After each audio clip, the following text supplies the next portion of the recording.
بسم الله الحمد لله والصلاة والسلام على رسول الله محمد وعلى آله ومن اتبع هداه. ربنا آتنا في الدنيا حسنة وفي الآخرة حسنة وقنا عذاب النار. ربنا آتنا من لدنك رحمة وهيئ لنا من أمرنا رشدا. ربنا اغفر لنا ولإخواننا الذين سبقونا بالإيمان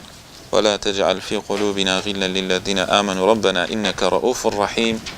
ربي زدني علما وألحقني بالصالحين آمين. لدرس رابردو زياتر باسي كاتي نويجو گرنجي نويجو معناي نويجو أوانا من توزق خوين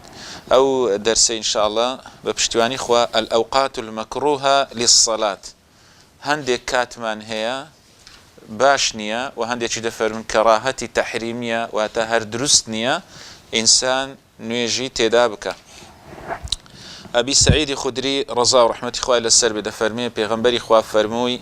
جملة بيغنبري إخوة بدا فرمو لا صلاة بعد الصبح حتى تطلع الشمس.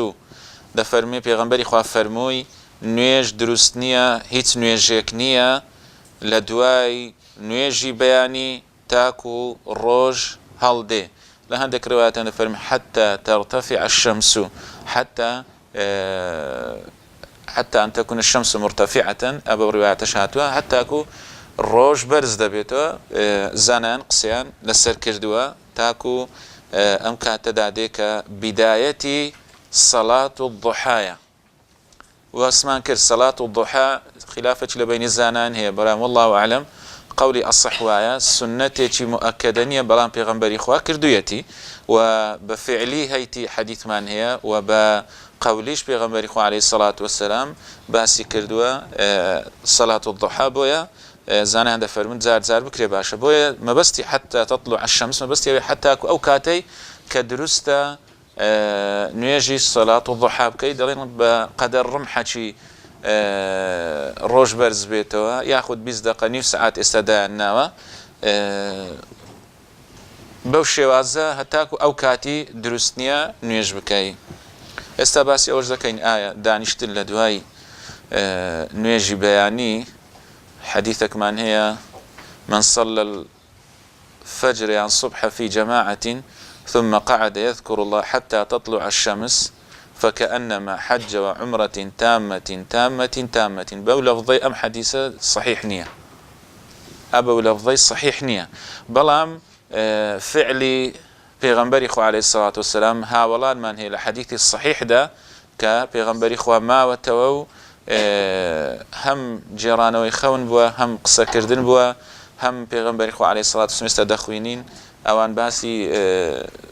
زماني بيشويان كردو پیغمبري خو عليه الصلاة والسلام بيكنيوا امانه هم بلغان بلام اوي كدلي ام حديثة او ام هم خير واجر باداشتي هي تامة ام حديثة زانان دفرمون صحيح نية لا يحتج به. ولا صلاة بعد العصر حتى تغيب الشمس ونيجش لدواي حصر درسنية حتى أكون روج آوا دبيت متفق عليه. أوي باس من كرد كآية نيش كردن لدواي حالاتني الروج بتايبتش أم دور كعاتي كالحديث ترهاتوا دواتر دور كعاتبك أم دور كعات آية صلاة الضحايا ياخذ هنويجة كتايبة بو دانشتني بو دانشتني دواي نويجي بياني أو خلافة الزور لسر برام قولي الصحوهايا ك صلاة الضحانية تايبة بوي بويا كحديث كان يضعيف بكواتا ناميني بلام أوي كوارد بوا لا أوي ما نوي بيغمبري إخوة لصحيح مسلم دهاتوا سماتش كري حارب دفرمي قلت لجابر بن سمرة وتم جابر كري سمرة أكنت تجالس رسول الله عليه الصلاة والسلام آية لقل بيغمبري إخوة دادا نشتي قال نعم كثيرا زور لقل بيغمبري إخوة دادا نشتم كان لا يقوم من مصلاه الذي يصلي فيه الصبح دفرمي لو شوينا هل ندستا كبيغمبري إخوان نويجي بياني تيدا كردبو أو الغدات ياخد بيانيكي حتى تطلع الشمس حتى الروج هل دهات فإذا طلعت الشمس قام بيغمبري إخوة هل دستا وكانوا يتحدثون فيأخذون في أمر الجاهلية دەرێت کاتی ڕۆژهەڵدەستا پێغەمبەری خوا دەڕۆیشت نارێن نوێژی دەکرد و یاخود ڕیواەتی وان باس نەکراوە دەفەرمێ وەکانوا یەتەحەدەثون فیأخذون في أمر الجاهلیة سەحابەکانیش لە دوای پێغەمبەری خوا دادەنیشتن باسی جاهلیەتیان دەکرد ئەم فەرمودەیە پێشتەوا بکەین یەکێک لەم فەرمودانەیە کە باسی سەمع و طاعەی سەحابەکان دەکات چۆن بوونە بە پێغەمبەری خوا عەلەیهی سەڵات وسەلام لە چەند حەدیثی تر کە دیتیان پێغەمبەری خوا دانیشتو ئەوانیش دانیشتون نەیان پرسیوە ئایا پێغەمبەری خوا تۆ دانیشتی بۆ دانیشتون ئەوەی حەدیثەکەی تر کە بە صحیح بوخاری و مسلم داهاتووە دەڵێ پێغەمبەری خوا عەلەیهی سەڵات وسەلام اتخذ خاتما یاخود من حەدید من ذهب لە زێڕی خەڵکەکە هەموو ئەنگوستی لێ زێڕیان لەدەست کرد دوای پێغەمبەری خوا هات فڕیدا فەرمی جارێکی تر من نایبەستمەوە جارێکی تر لە پەنجەمی ناکەم هەمووی فڕیان دا جارێکی لە پەنجەیان نەکردەوە کە پێغەمبەری خوا حەرامی کرد ئەوها ئیتیباعی پێغەمبەری خۆیان کرد لەم فەرمودەش ئەوە دەوەردەگیرێ دەرێ ئەوانیش دانیشتە بوون فیأخذون في أمر الجاهلیة باسی نەفامی سەردەمی نەفامیان دەکرد فیضحكون پێدەکەنین وەیەبتەسیم پێغەمبەری خوش عەلەیهی سەڵات وسەلام تەبەسسومی دەکرد و زەردەخەنەی دەکرد ئەمە فەرمودەیەکی صحیحە و چەندیش یعنی ئەوەندی ئەمن توانام هەبی گەڕام حەدیثێکمان نەدۆزیویتەوە بڵێ پێغەمبەری خوا هەڵساوە دوو ڕکعات نوێژی کردو یاخود ئەو حەدیثێک گوتم ئەوە ئیطلاقاً صحیح نییە کە دەفەرمێ هەر کەسێکی دانیشی و دوای دانیشتنەکەی دوو ڕکعات سونەتی بکە وەکو ئەوەی وە حەج و عومرە کرد بێت تەواوی بە تەواوی بەڵێ سنەتە بەڵام ئەو ئەجر و پاداشتە ئەو حەدیثێنێت چکە زۆر شتمان هەیە زۆر حەدیثمان هەیە یەک وشەی یاخود بەشێکی حەدیثەکە صحیح نییە ئێستا بۆ نمونە پرسیارەش لێرە کرا لۆی باشە حەدیثێکمان هەیە لە تەبەرانی هاتووە دەفەرمێ سد الخلل ووسط الإمام أو كما قال دەرێ یان خەلەلەکان پڕکەنەوە بەڵام ئیمامی بێخنە ناوەندی خۆتان ئێستا زانیان دەفەرمون ئەمە لە صحیحەیندا هەیە سد الخەلەل و چەند حەدیثی تیرمانێ ئیستە و ئەوە شاهید و متابعات ئەو جۆرەشتانەی هەیە بەڵام ئەوەی دەرێ وەسیط الئیمام ئەو وشە بەتەنێ شاذە ئەم وشە صحیح نییە ئەسڵ وایە کە لە فەرمودەکان پێغەمبەری خوا فەرموویەتی لە یەمین دەست پێ بکەن ياخذ عام پیغمبري خو وكباس ما حديثك كان يحب التيمم في تنعله وترجله وفي مشيه وفي شأنه كله كواتا قورترين شأني پیغمبري خو تسبوا نويج بوا كلا سن فرموده باس كده كواتا دتواني بو منطلق ورقرين برين لا راسته بركيونك امامي بيخي وسطي خل وسطي رادس بيبكي لو او زجاري وهي دبيني حديثك شتيتي للسرا بلام أو لفظك دي صحيحني أو لفظي قوتم كذا لو أو حجك وعمرتي تامة أو الصحيح نية منكرة موضوعة بلام أويك بيغمبري إخوان ما وتوا هنديك زار ما وتوا بلام أوش تدانية كهالصابي دورك على السنة كردبي بلام ما وتوا زار إنسان بمينيته سنته أو ديار الصحابة كانش ما أنا أفر موديل الصحيح مسلم داتو فرمودية الراس تدرسته أخنيت ما كنيت ما يعني أمنالم أو عندي جرام نمدوزيو يعني أول شيء لشوينك حديثك اشتكتان دوزيو أو با خوي صلاة الضحى لا كاتي دسبيدا كاكا نيو ساعات سيت سارك باش والله ما كوت من باشترين كاتي أويا حين ترمض الفصال لو كاتي كزور وكو دالي جرما دا هاتيا وكو باس مان كرد فرخي واشتري يعني كبي لسر بردكان دادني ناتوان بي لسر بردكان زور قرم بوينه يعني تقريبا اورو توان بين دو يازدوني حتى دو ازدو او انا دقيتو تي زور خلكي برزم عادادنش نا اوش تايبتي شي تيداني لحديثك او فهم شي تيداني دفرد دما وبيغمبري خو عليه الصلاه والسلام تايبتني حتى اوي بداخو عندك ما وصل كان اوش من السننيه اوش بدعيه بيش خطبي وتاردان هیچ فرمودەیەک وارد نەبووە کە پێغەمبەری خوا ئەو کاتی نەخێر و تاری دابێت هیچ فرمودەیەکمان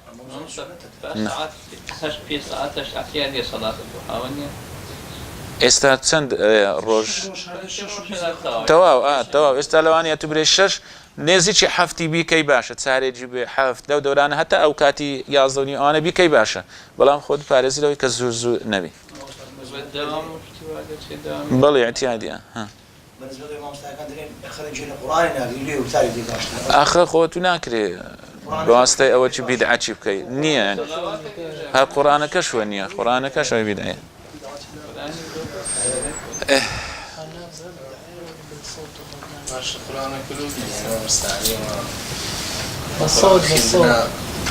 يعني خلق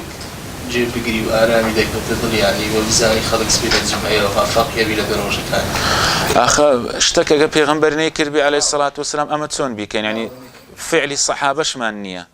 يعني وقرآن خوين دنو أوانش براستي يعني أوانية تبلي قياس بكي وكو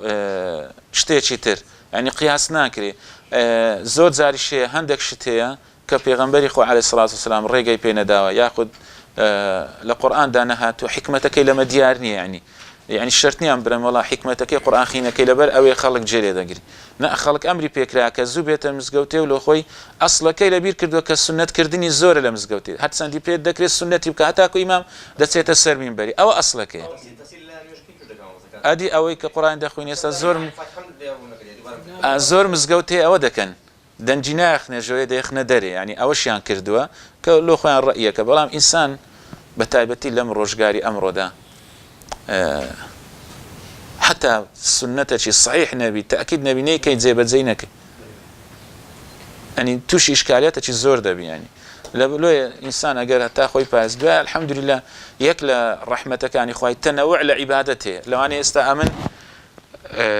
بما مزجوتي قرآن خينم بين خيندي بلام لواني الصلوات دان لكن من خوش يستربي صلواتي ليدم أو أصلي هي برام قرآنك أصلي نيونيا لواني أمن دم نيجي ده كم بيم خوش بيدا ركنة شيء دزبن نيجي كم بلام أو كسيتر سورة زادرين بخوي عندنا دري ما وصلنا كدين لمزجفتي قرآني دخين لو خمان بتنيا دي سورة كهف لمزجوتي دخين لما على دين لا دخين دين كي نزم كان سما وصلوك بس ما كده يخنا دري لو أو أنا كلا السنة براستي إنسان بدواش يعني الحمد لله استيك لأو كان كزنا زور يعني لسروشنيا كدوبانجي جمعة شبي دلين سنتي شي صحابي بيش سنتي شي بيغمبري داخي سنتي الصحابة كش بلغتشي هبوا وكدري هوكاريك هبوا كخلق بانك بلام استا الحمد لله او هوكارش نما هم خلق دزاين ساعات سنده دزاني تروجشي جيجنيه نكهر ساعات سن بانك دا تسونه خلقك كغبيه او انا هم مزبوطه يعني او اوش نما او وكدري ام هوكارش نما بري والله خلشي بو بانك او كاتي امام عثمان دلين فرمي للزوراء شوينا قلنا بازار قلت له بانك بكين قلت يان باشترين بانك كردنتي بانك كيترا قياسيان كذا سر بانجيه كم داين بلام دواتر او نما مزجوت هبو بو اخيره ياخذ استاشلاني مزجوت ساعات يازدو او انا توا بردبي ياخذ خالق ديتا نيجي يعني هم خالق دزاني كنجي زمعي وكنجي زمعني لو انا او اوش نبي بري خالق بزاني خالتش خول سرت وعزبني بتي مزجوتي لما دري بيني ورا مزجوتي دبي بزاني لو خو روج زمعه كنجي او كنجينيا او روجش رويشتو وكدر مؤلفه قلوبهم دي حمرهم بيتو زماني پیغمبری خو زنان دفر مؤلفه قلوبهم هم لبر شوازيق استا بو شوازينياتو ولا اوشتي دكم وكل زورك لا اكرمكم الله بيد اي اخو زياد بس دلي راتش او هموش روم بيتو هموش قد تبين الرشد من الغي او حديثك موقوفه برام لحكم مرفوعيه موقوفه برام زانان دفرم لحكم مرفوعية زاناي محدثي دفرم هندك حديث ماني آوايا يعني بخوين دري خرابني بلام حمود زاري دوباره نكريتو ياخد بس تايبت يعني لو رجعتو بخوين لو رجع كان يترج بخويني بلام اجت تايبت تذكر او كاتب تبين اتذكر دليل لحكم مرفوعية بلام بخوي حديثك موقوفة لسر عبد الله كري مسعود والله اعلم هذا اوي اشكاليتك اوي الصورة واقعة بالمشروع لا ايش صحيح ضعيف او اشكالياتنا بداخوا جناهي هر الزوري لبو ايما امام كان يعني براستي يعني اما كرونا كينو امن الحمد لله الزور لكن زور ملان لواني تكفير كلاب لواني قسم بيغو تراي بلام هر بردوام دم اون دي بيم كلابي استا يك لوانا بوم لا ليتان نشار مولا ما مستحكاني خومان كروجي دوازدي ربيع الاول قلتم كاك لو روجي متفقا لسروك لو روجي مردوا اخم كوديم لو روجي اگر دروستيش بلا روجي كانت ام كوديم لو روجي اهانجي دجير اوتما وصل رويشتي ونا رويشتي قلتم تتواني بيغورين چابوو الحەمدولله ئەو ساش هەندێک مامۆستای در لێ کۆڵینەوەیان کرد بوو دەیگەیشت بەنجامەچی خەبەرێک بڵاو بوو حتا تەڵەبە هەبوو دەیگوت لە مەکتەبی بڵاو بوو دەیگو وڵا گوتیان کاکە ڕاست نییە نۆی مانجێەوە نۆی ڕەبیع الئەوەل لە پێغەمبەر لەدایک بووە 12 نییە ئەویش ڕەئی لەسەر هەندێکی ئیتیفاقی لەسەر نییە یعنی ئەوانە بەچێ دەگۆڕێ بەو خەڵکەی دەگۆڕێ ینی ئەوە فتووە لێژ نێزانیان با بزانێت دەگۆڕێیان نە دروست دەبیان نە بەڵام هەموو گوناهەکە لە سەرەوانەیە کە دەڵێن با بە ڕۆیە تازە تو دەتوانی بەڵێ دەتوانی محەدیث هەیە کە باز دەکات دەڵێ لە زەمەنی ما یعنی یەک سنەتم نەدیدیتەوە لە مزگەوتە یەک سنەت هەمووی بیدعە بوو دەیگوت ئەمە چمان دەکرد دەچوین عەکسیوانمان دەکرد سنەتەکەمان دەکرد دەیگوت الحەمدولله تەمەنم ڕۆیشت لە کتابەکان لە مزەکەرەکان باس کردیە تەمەنم ڕۆیشت ئەمن دواتر کە 56 ساڵ پێچ چوومەوە مزگەوتی الحەمدولله دیتم بیدعەچی لێ نەما بوو ئەتو ناڵێ وەڵا ناکرێ و نازانم چ و دەی دەبی هەوڵ بدەیت تاسیا دەیات 6 ڕۆژ 7 ڕۆژ بوو نانوشی و جغارە و قاوە ئاخری وی لێ هات ئێستا بوویتە 2 ڕۆژ 2 ڕۆژەکەش دوودان لە مزگەوتێ بەس ئاویش دەگۆڕێ کاک ئەدەمای داگوت دەبی کاک عیب ئێستا خەکێکا ئەوەش وە يعني هم يرى سيما مستاهل فعلا بابا او يك لو كتاباني كزور قيمه حديث كان زور به هر زوري صحيحه اجشتي اشكالات دا بلام زور به هر زوري صحيحه وهل بجدرا يعني اجو كابرا بس اوندا يعني نالين اوندا بس يتي خويا قور لي خوش كز الحمد لله او اسكاراني دري هنا حموي زوان ريكو بيك حموي بترتيب الريكو بيك يعني ئەم بۆ خۆم یعنی وەکو بڵێ تحقیقم نەکردێ بەڵام مامۆستای کە جێی سیقەیە و لە شارەزای لە حەدیثی کە زۆر لەمە بلیمەترە گوتی بەڕاستی شتێکی جوانی کردێ زۆربەی هەرە زۆری حەدیثەکانی جێگای متمانی ئەگە تێیدا بیشکالیاتێک لە یەک دوو حەدیث ئەوە باسمان کرد کە دروست نییە حديثة ترمان هي كأبو داود النسائي جراويتان دفرمي لا تصلوا بعد الصبح ولا بعد العصر إلا أن تكون الشمس نقية للرواية دفرمي مرتفعة وكبتمان برز بيتين بلام اشتك دروس بو آخرين آية پیغمبری خو عليه الصلاة والسلام دور كآتي دواي نيجي عصري كردوا أما حديثك من هي للصحيح مسلمات وبخاريات ولزور بمسانيد كان سنن كان شات ولمسند امام احمد هاتوا باز دكاك پیغمبر خو فرمويتي هر کسيك 12 ركعاتي بك لشو روجتي بنى الله له بهن بيتا في الجنه خوای گەورە ماڵێکی لەم 12 ركعه بەو 12 ركعاتە لە بەهەشت بۆ دروست دەکات تۆزێک وەکو بڵێ خلاف لە بینی زانایان هەیە بەڵام 2 ركعات پێش نوێژی بەیانی دوو پێشی نیوەڕۆی دووش دوای ئەوە 6 دووش دوای مەغریب ئەوە 8 دووش دوای عیشا ئەوەدا ئەو هەندێک دەفەرمون ئەو مەبەستی 12 دەکە دووش پێشی عیشایان دوی پێشی مەغریبەیە ئەویش هەیە دەڵێ مەبەستی ئەو 12 بەڵام ئایا هەندێک حەدیثمانیە دەڵێ پێغەمبەری خوا عەلەیهی سەڵات وەسەلام لە دوای نوێژی عەسریش 2 ركعاتی کردووە سنەتی کردووە ئایا ئەوە چۆنە ئەوە شتێکی لەسەر باز دەکەین دەفەرمێ حەدیثێکمانی عەبدوڵای کوڕی عومەر دەجێڕێتەوە ئیمامی بوخاری ڕیواەتی کردووە دەفەرمێ پێغەمبەری خوا لا يتحرى أحدكم فيصلي عند طلوع الشمس ولا عند غروبها ئەوەش هەر لە سەرەوی ترە بەڵام حەدیثێکی ترمان هەیە بەرامبەرەوەی دفرمي ما ترك السجدتين بعد العصر عندي قط دائما عائشة دفرمي أوش لبخاري هاتوا دفرمي قد دو سجدة واتا دائما كقولتي الركعة ياخد قلتي السجدة ما بستي بيزانان دفرمون بيدا قلتي ذكري كل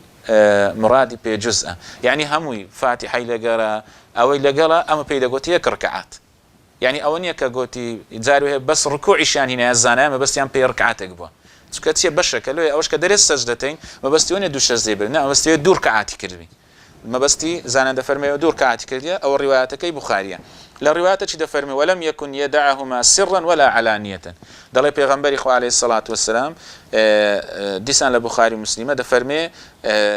بيغمبري خو وازلين هنا تبني هني بي تبع أشكرابي لا روايات شي تردا داك معاش دفرمي ما كان يأتيني في يوم بعد العصر إلا صلى ركعتين هردهات إلا 2 ركعات ذكر والذي ذهب به ما ترك حتى لقي الله دفرمي ديسان داك من عائشة دفرمي أيش إمام البخاري تخريزي كده دفرمي قد ترشي نكر حتى كو جيشتا خداي قورا إيه دفرمي أو داك من عائشة وادلي ئەم فەرمودانش دەڵێ پێغەمبەری خوا فەرموویەتی وا مەکەن ئەدی پێغەمبەری خوا بۆ ئەم دوو ڕکعاتەی کردووە لە دوای عەسر زانایان دەفەرمون دوو احتیمالی هەیە یەکیان خەسائیسی پێغەمبەری عەلەیهی سەڵات وەسەلام کە زۆربەی زانایان ئەو ڕەئیان هەیە یەکیش دەرێن حەدیثێکی تریشمان هەیە دەفەرمی شەغەلەنی ابن عبد القيس وفدك بوون والله أعلم ناوي ابن عبد القيس من دڵێ ئەوان هاتە ئەمنیان مەشغوڵ کرد ئەوەی نیوەڕۆیم نەکرد ئێستا دووبارەی دەکەمەوە دەیجێڕمەوە ئەدی دەڵێن کاکە حەدیثێکمان هەیە پێغەمبەری خوا عەلەیهی سەڵات وەسەلام فەرموویەتی دەیکەم فەرمووی مەیکەن فەرمی ئەدی ئەگەر لە یادمان چوو دووبارەی کەنەوە دەڵێ پێغەمبەری خوا فەرموویەتی نەخێر دووبارەی مەکەنەوە ئەم حەدیثە صحیح نییە و موسەلەمەش ڕیواەتی کرد یعنی وەکو دەڵێ بەڵام سەنەدەکەی صحیح نییە بۆیە زانایان دەفەرمون ئەم حەدیثە صحیح نییە یەک شتیش زۆر جار دەبینی کە دەڵێن موسەلەمە ڕیواەتی کردو ئەبی هەڕێڕە ڕیواەتی کردویان ئەوە ڕیواەتی کردو حەدیثەکە صحیح نییە مانایوە نییە ئەبی هوڕەیرە نەعوذ بالله یاخود موسەلەمە یاخود داکمان عایشە نعوذ بالله کە هەندێک لەوانەی بوختانیان کردن نە ئەوانەی کە لە دوای وانیان جێڕایەوە ئەوان صحیح نینە ئەو جاری وا هەیە دە کەس لەوی جێڕایەوە یەک کەسیان صحیح نییە زانایان وەریان نەگرتی یەک کەسیان صحیح نییە زانایان وەریان نەگرتی ئاخە ئەوەیە زانستی فەرموودە کە زانایان هەم جارێ باز دەکەن بە تایبەتی ئیمامی سیوطی لە دوو بەیتان کۆی کردوتەوە علم الحديث ذو قوانين تحد يدرى بها أحوال متن والسند فذلك الموضوع فذلك الموضوع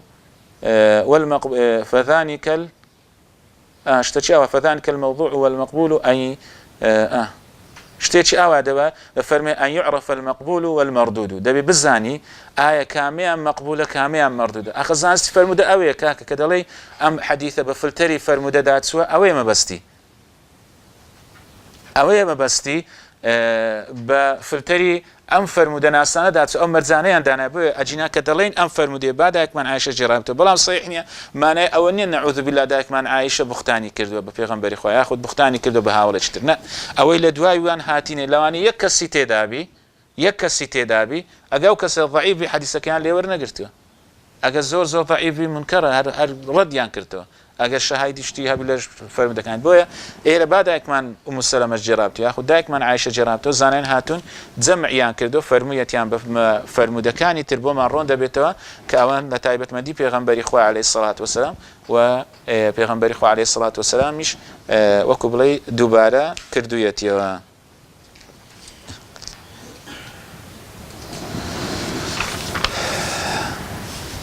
دڵێ حەدیثی تریشمانێ وەکانە لا يصليهما في المسجد مخافة أن يثقل على أمتي دەفەرمێ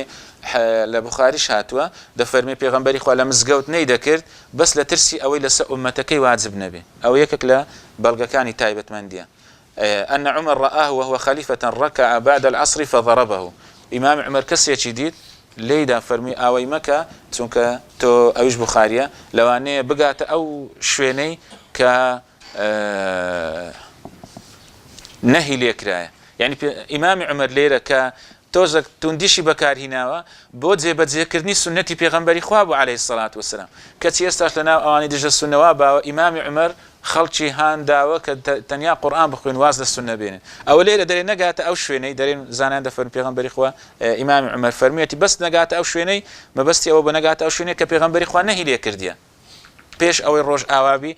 لەبەر ئەوەی فەرموویەتی ئەتوو ئەو سنەتەی مەکە کە نەیدیتە پێغەمبەری خواش کردیتی بۆیە ئاوای کردووە ئەوانە هەموو بەڵگەیە لە ڕوایەتێکی تر ئیمامی عومەر فەرموویەتی يا زيد لولا أني أخشى أن يتخذها الناس سلما إلى الصلاة حتى الليل لم أضرب فيهما در لواني خلق وابك حتى شوي حرب خويني بويا من قلتم باتوشش نهيكي نبي بويا قلتم ميكان كواتا أم حديثة يعني وكو باسما كيكك لما بعد كان أوي حديثة كان هم كوكيوه مفهومة شي صحيح بو دردتي كواتا أم دور كعاتي باش نيجي عسري كبداخل هنديك برادريش أويان ذكر أم دور كعاتا تايبت من ديشي بيغمبري خواه عليه الصلاة والسلام و جيرانوي أم ويترانية كلا بيشني ورو كمشغول بوا كحديث صحيح مان هي بويا دائما فرمودا كان كودا كريتو أو زي مفهومة شي صحيح مان بو دردت ئاباسمان کرد هەیە پێشی عیشاش هەیە هەردووچیان هەیە دەڵێ مەبەستی یەک لەو دوانەیە کامەیانت کرد دروستە بەڵێ بەڵێ ئەوە هاتیە حەدیثەکە هەندێک دەڵێن حەسەنە هەندێک دەڵێن ضعیفە بەڵام ئەگە ضعیفیش بی ئەوەی پێش عەسرێش هاتیە ئەگە ضعیفیش بی هەردووچیان لە فەضایل ئەعمال ئیشیان پێ دەکرد بەڵام ئەوە پێغەمبەری خوا واظب عەلەیها یعنی قەت تەرکی نەکردووە حتى چار ڕاوی هەیە ڕاویەکان لەبەر نییە لە زانستی فەرموودە پێی دەرێ الحەدیث المسلسل يعني دەرێ حەدیثی مسلسلە ئوم سەلەمە دەفەرمێ من وازم لێ نەهێنا فما تركتهن منذ أن سمعتهن لو كاتي جيم لي بوازم لينا هنا الراوية دي لدواي والله أعلم ناوي عن بسيكر أبي سفيان أيش دفرمي فما تركتهن منذ أن سمعتهن لو كاتي جيم لي بوازم لينا هنا الراوية ترناوي لبيرني الراوية تر حمويان دلين أما وازم لينا أما بيدا قتري فرمودي مسلسل يعني بتسلسل ياخذ ابي هريره فرمودتي جراوته كبيغمبري خوابه بالدانو وتيتي اوش كاتي فرمودك جراوته كبيغمبري كردو او هم اتباعي بيغمبري تمثيل كرنا بنفس الشيء بيدا قتري الحديث المسلسل برواته بفرموده حتى سطر او جرايتيانو سكو بيغمبر جراوته قريا هم يان قرياين او بيدا قتري فرموده مسلسل او اتباعي السنه او حديثه او دلين او مش تركم نكر او ترش او بيدا قتري واظب عليه النبي يعني زور مؤكده پیغمبر خوا کردویتی بلام هندك تاك زار کردویتی هندك زار نه کردو انسان بشکا اعتیاد بلام او تر وازدينيني باش وله عن عقبة بن عامر يعني هر لا فرمودي باسمان كر ابي سعيد الخدري لقر عقبة كري عامر دجيريتو دفرمي 3 ساعات كان رسول الله عليه الصلاة والسلام ينهانا أن نصلي فيهن أوله لقر بخاري مسلميتي كحديثك متفق عليه بو وأنيا بلي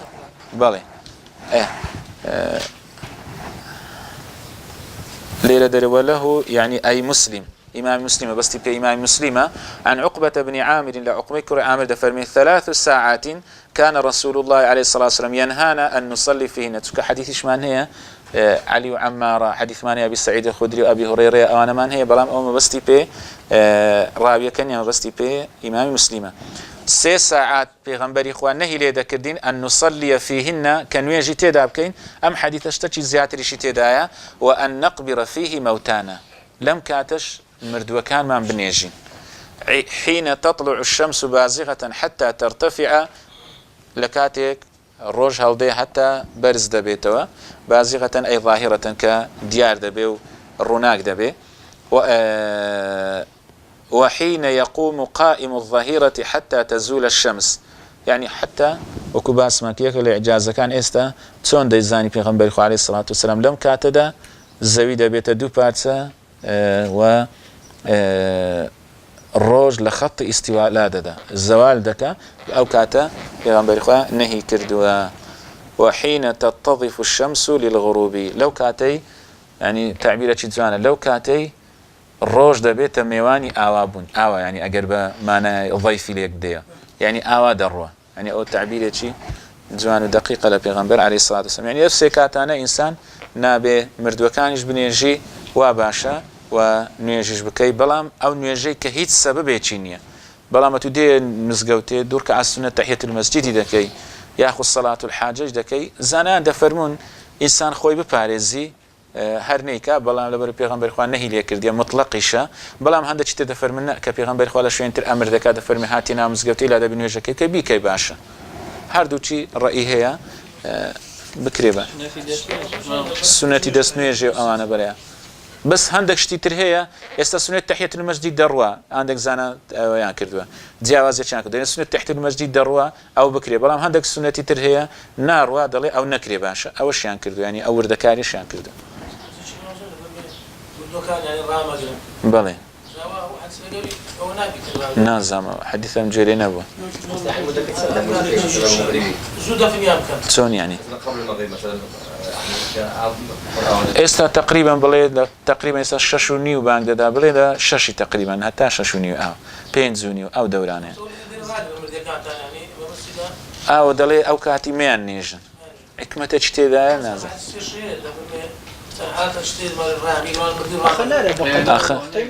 ئاخە نازانم حەدیثەکە صحیحە لە چێ هاتیە نەمزانم.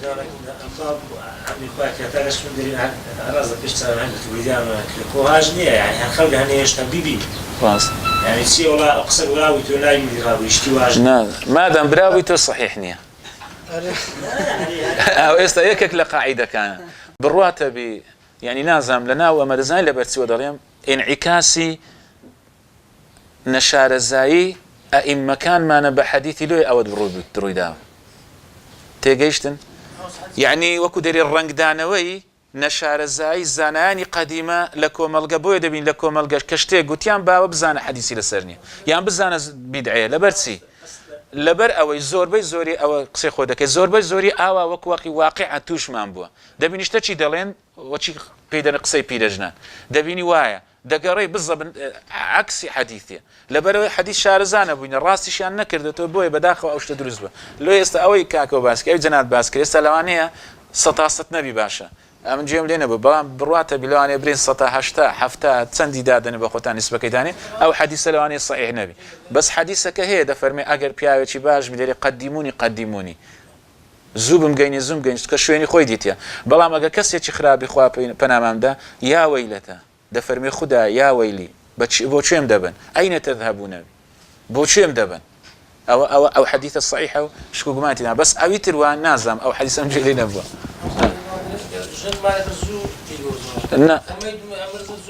ئەوە مادەم نارێن بڕواتە بێ حەدیث نیە ئێستا بگەڕێ حەدیث نییە تمام چی؟ وحين يقوم قائم الظهيرة يعني لكاتك چی پێدەرێن نیوەڕۆ هەڵساوە یعنی نیوەڕۆ هاتووە ئێستا تو کەسێک لە شوێنێکی دانیشتە کە هەڵسا معنای چییە یعنی جیاوازی ڕوویدا لەگەڵەوێندەر لەگەڵ حاڵەتی یەکەمینی ئەوەش دەرێ قائمە یعنی هەڵسایتەوە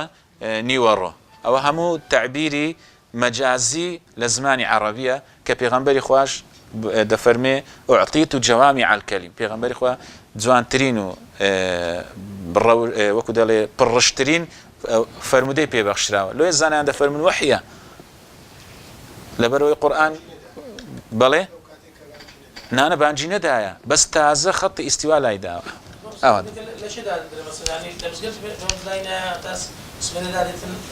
چۆن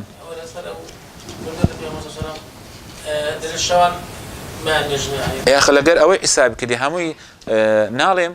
هەمووی لە وەکو دەرێت لە لەیل و نەهاریە وحين تتضيف الشمس للغروب پێش ڕۆژ ئاوا بوونی یعنی بۆ نمونە کەسێک ئەگەر مرس ئێستا ئەوڕۆ کەسێک سعات 5 و حازر بەو نییە لێ گەڕێ با مەغریبێ نوێژیشی لەسەر بکەن خەڵکە نوێژ بکە پاش مەغریبێ بیبن